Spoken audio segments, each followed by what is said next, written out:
حضرت ابراہیم علیہ السلام اللہ نے ان کو یہ معجزہ عطا فرمایا کہ ان کے لیے آگ جو ہے وہ گلو گلزار ہو گئی، سبحان اللہ۔ آگ ٹھنڈی ہو گئی۔ حضور علیہ السلام کو کیا معجزہ دیا گیا کہ آپ کے تشریف لانے سے پہلے عرب کے اندر قبائل کی دشمنی کی آگ بھڑکی ہوئی تھی، اور نہ جانے ہزاروں بلکہ اس سے بھی زیادہ لوگ وہ قتل ہو گئے تھے۔ تو یہ جو آگ جل رہی تھی اور یہ جو آگ لگی ہوئی تھی قبائل کے لڑنے کی اور دشمنیوں کی آگ، نبی پاک صلی اللہ علیہ وسلم کے آنے سے یہ آگ ٹھنڈی ہو گئی۔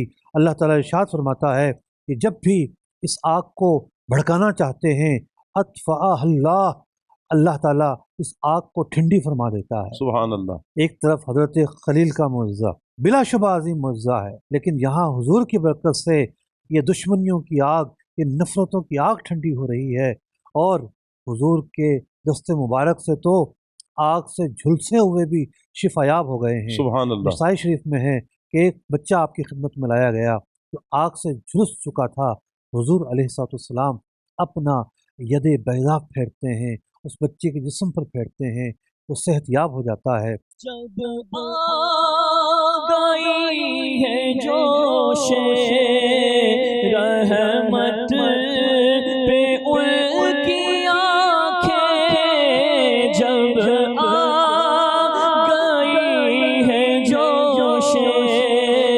رحمت پہ ان کی آنکھیں، جلتے بجھا دیے ہیں، روتے ہنسا دیے ہیں، جلتے بجھا دیے ہیں، روتے ہنسا دیے